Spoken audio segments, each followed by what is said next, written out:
바로 이 부분이 신탁공매에서 전혀 표시가 되지 않고 나타나게 됩니다. 공건의 집합건축물 내장상 위반 건축물에 의거해서 몇 호 잘 모르는 분들 입장에서는 이게 굉장히 위험한 물건일 수 있겠구나 하면서 넘어갈 수밖에 없는 사안이라는 거죠.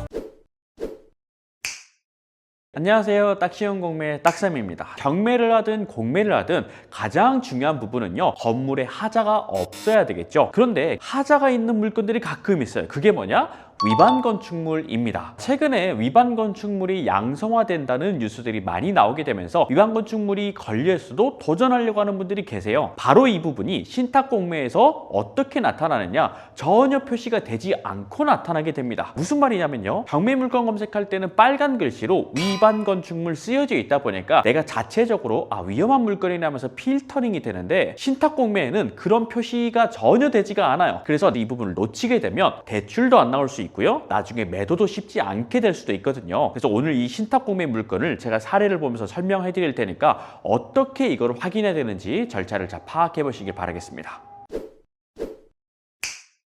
서울특별시 금천구에 위치한 빌라입니다. 여러분, 금천구 하면 어떤 호재들이 떠오르시나요? 대표적으로 신안산선이라는 경기도 안산에서 서울에 있는 여의도까지 무려 25분 만에 주파하는 획기적인 노선도 개통을 앞두고 있죠. 금천구에만 무려 3개의 역이 선다라는 사실. 그런데 이곳을 가보신 분들은 아시겠지만 금천구라는 지역 자체가 아파트보다는 빌라들이 굉장히 많이 밀집되어 있는 경우가 많습니다. 자, 그러면 빌라가 많이 밀집되어 있는데 서울이다 하는 순간 무엇이 떠오를까요? 바로 재개발까지 생각을 할 수가 있는데요. 이 금천구 지역이 재개발 지역이 많이 추진을 하고 있는 동네이기도 합니다. 그런 곳에 나와 있는 신탁 공매 물건인데요. 현재 최초 감정가가 2억 6,300으로 시작하는데 최저가가 얼마까지 유찰될 상황이냐면 무려 1억 4,740만 원까지 유찰이 될 예정입니다. 제가 경매 물건을 설명드릴 때는 최저가가 얼마까지 떨어질지는 별로 이야기를 해드리진 않아요. 그런데 신탁공매 물건만큼은 가장 마지막 회차의 가격을 굳이 말씀드리는 이유가 있어요. 신탁공매는 경쟁 자체가 굉장히 적기 때문에 거의 대부분 최저가까지 떨어질 거다라고 예상을 하고 조사하는 게 대부분이기 때문입니다. 그만큼 신탁공매라는 시장 자체가 많이 가려져 있고 정보가 빈약하다 보니까 경쟁이 줄어들게 되는데요. 해당 물건은 제가 초반부에 설명드렸던 것처럼 우리가 알지 못했던 위반 건축물 부분이 확 튀어나오게 되기 때문에 오히려 더 경쟁이 줄어들 수밖에 없습니다. 그 부분을 어디서 확인할 수 있느냐? 바로 공고문이라는 문서를 통해서 확인해 볼 수가 있는데요. 경매를 하시는 분들은 공고문이라는 문서 자체도 생소하실 겁니다. 왜냐하면 신탁공매는요, 경매와 다르게 일반 매매의 성격이 강한 시장입니다. 그러다 보니까 어떤 사람이 어떠한 조건으로 해당 물건을 팔고 싶은지에 대한 조건들이 쓰여져 있게 되어 있는데요. 그게 바로 공고문이라는 문서를 통해서 나타나게 됩니다. 해당 물건의 공고문을 보면서 도대체 어떤 부분이 문제인가 살펴보도록 하겠습니다. 지금 공고문을 제가 띄워놨는데요. 신탁공매에서 공고문은요, 신탁회사마다 각자의 양식이 다 다르기 때문에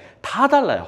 그래서 우리가 봐야 되는 포인트들만 별도로 딱딱딱 봐줘야 되는데, 해당 물건의 공고문을 밑으로 내려가 보면 본건 부동산의 대장상 위반 건축물이라고 적혀져 있고요. 옥상 패널이 등재되어 있는 것으로 조사되었다라고 되어 있죠. 게다가 여기에 보면 일체의 사항은 전부 누가 부담한다? 매수자, 낙찰자가 부담해야 된다라고 쓰여져 있습니다. 우리 기본적으로 신탁공매는요, 경매와 다르게 인수주의입니다. 건물 등기부상에 있는 근저당이나 압류 이런 것들도 전부 다 낙찰자가 인수해야 되는 사항들인데 위반 건축물 사항까지 인수해야 된다는 거죠. 그러면 해당 물건을 우리가 낙찰을 받게 되면 대출이 나오기 쉬울까요? 어려울까요? 어려울 수밖에 없겠고 나중에 매도할 때도 아무래도 난이도가 있을 수밖에 없겠죠. 하지만 여기까지만 보고 포기하시게 되는 분들이 정말 많으실 거예요. 그런데 제가 말씀드리는 포인트만 잘 기억하신다면 이 물건을 오히려 경쟁 없이 저렴하게 받을 수도 있거든요. 무슨 말이냐면요, 여기 잘 보시면 건축물 대장 표제부 사항이라고 되어 있습니다. 눈치 빠르신 분들은 벌써 캐치를 하실 수가 있는데요. 건축물 대장에는요, 표제부가 있고 전유부가 있습니다. 두 개의 차이점은요, 표제부라는 것은 어딘지는 모르겠지만 이 건축물의 어느 한 부분에 걸려있다는 뜻이고, 전유부는요, 이 해당 호수에 걸린 거를 말을 하는 거예요. 다시 보면 표제부라는 것은 이 위반 건축물이 걸린 것이 해당 물건의 호수일 수도 있고 다른 호수일 수도 있지만 어찌됐건 걸렸다 이 말인 거예요. 그러면 우리가 정확하게 판단하기 위해서는 우리 물건의 호수에 위반이 걸린 건지 다른 호수에 걸린 건지를 별도로 추가 확인을 해봐야 된다라는 것이죠. 그러면 정확하게 판단하기 위해서 건축물 내장을 따로 떼어볼 텐데요. 우리가 경매 물건 같은 경우에는 건축물 내장을 별도로 확인하는 탭들이 있는데 신탁 공매는 친절하지가 않아서 그런 건축물 내장이 나오지가 않습니다. 자, 이럴 경우에는 내가 별도로 건축물 내장을 인터넷으로 떼어서 확인해봐야 되는데요. 다행히도 감정평가서에 가끔씩 그런 게 적혀 있을 때가 있습니다. 감정평가서에서 쭉 내려가다 보면 산출 근거와 결정 의견이라고 되어 있는데 밑으로 내려가서 건축물 내장 부분을 한번 살펴보도록 하겠습니다. 잘 보세요. 본건의 집합 건축물 내장상 위반 건축물에 의거해서 몇 호? 401호, 402호, 501호에 그리고 옥상 패널에 위반 건축물이 등재되어 있다고 되어 있죠. 그런데 우리 현재 진행되는 물건은 몇 호냐? 바로 301호입니다. 301호가 아니라 401호, 402호, 501호 옥상이 걸린 거기 때문에 실제로 현재 진행 중인 이 물건에는 위반이 걸렸다 안 걸렸다? 걸린 게 아니다라는 거예요. 공고문에는 걸려있다라고 표시가 되어 있다 보니까 잘 모르는 분들 입장에서는 아, 이게 굉장히 위험한 물건일 수 있겠구나 하면서 넘어갈 수밖에 없는 사안이라는 거죠. 하지만 건축물 내장상의 표제부와 전유부의 차이만 우리가 알고 있다 하더라도 많은 사람들의 경쟁을 줄이고 오히려 내가 수익을 낼 수 있는 하나의 커다란 포인트가 될 수 있다는 사실을 꼭 기억해 주시기 바라겠습니다. 결국에는 이 물건은 아무런 문제가 있다 없다? 없다는 거예요. 그러면 이 물건이 진짜 가치가 있는지도 살펴볼 텐데요. 해당 물건의 사진을 한번 살펴보겠습니다. 평범한 빌라인데요. 여기 보시면 인조대리석으로 표시가 되어 있는데 여기 약간 색깔이 다른 게 보이시나요? 약간 하얗게 표시가 되는데 이 부분이 별도로 확장을 해서 지어놨다는 거예요. 가장 꼭대기 여기 보면 건축 자재가 다르죠? 색깔도 다르고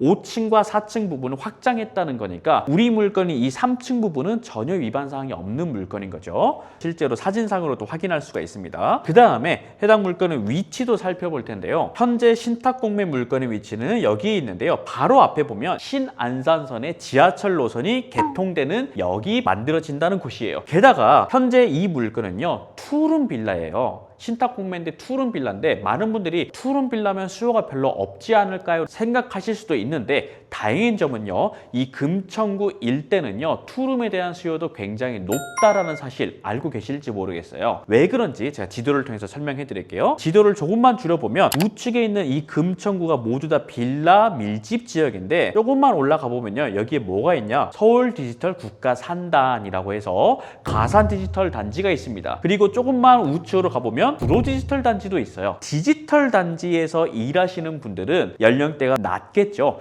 그러다 보니까 젊은 연령대인 분들은 거의 대부분 1인 가족이거나 잘해봤자 신혼가족인 분들도 굉장히 많겠죠. 그래서 3룸보다는 2룸 위주의 수요도 굉장히 풍부한 곳 중에 한 군데다라고 생각하시면 돼요. 여기 보면 가산 디지털 단지, 구로 디지털 단지가 있고 밑에 보면 여기가 바로 금천구의 많은 재개발 지역들이 표시가 되어 있습니다. 우측 라인을 보면 민트 색깔로 표시된 것들이 현재 진행 중인 재개발 지역들이라고 보시면 되는데 우리 물건은 과연 포함이 됐나 안 됐나를 살펴볼게요. 바로 요 위치에쯤에 있어요. 재개발을 진행하고 있지는 않지만 주변에 있는 곳들이 전부 다 개발을 진행하고 있으면 여기 있는 분들은 하고 싶을까요? 안 하고 싶을까요? 재개발을 하고 싶어 하시겠죠? 자, 그렇게 되면 현재는 지금 소식이 없어서 저렴할 수 있지만 나중에는 가격들이 굉장히 올라갈 수 있는 곳에 위치해 있다라고 보시면 됩니다. 그러면 가장 중요한 이 일대의 투룸의 시세는 과연 얼마 정도 하는지도 살펴볼게요. 네이버 부동산의 빌라의 투룸 가격에 호가를 띄워놨습니다. 하나씩 살펴볼게요. 우리 물건에서 가장 근처에 있는 물건들을 살펴보니까 2억 5천, 밑에 보니까 2억이라고 되어 있는데 문제가 있는 빌라예요. 뭘까요? 근생빌라. 근생빌라는 빌라가 아니라 사무소용으로 받아놓은 빌라의 형태를 띈 빌라라는 거예요. 주거용이 아니기 때문에 저렴하게 나올 수밖에 없습니다. 해당 물건은 비교 대상이 아니고요. 또 밑으로 가보니까 2억 4,800, 거의 2억 5천짜리죠. 그리고 보면 신안 신안산선이라고 써져 있고요. 3억짜리 빌라도 있네요. 또 옆에 가볼게요. 투룸의 엘베에 있는 투룸짜리가 2억 8천에도 나와 있고요. 옆에도 볼까요? 여기 보면 굉장히 저렴한 게 2억짜리 빌라가 하나 있네요. 그리고 주변에 보면 또 투룸인데 8평은 굉장히 작은 거거든요. 요것도 지금 현재 2억 3천 선에 매매 물건이 나와 있는데 보증금이 1억 4천에 끼어 있는 거예요. 그러면 전세를 끼고서 사는 물건이면 당연히 어떨 수밖에 없을까요? 가격이 싸질 수밖에 없어요. 왜? 실거주용 안 되기 때문에 이 물건은 저렴하게 나올 수밖에 없다는 거죠. 자, 이 전반적인 물건의 호가만 보더라도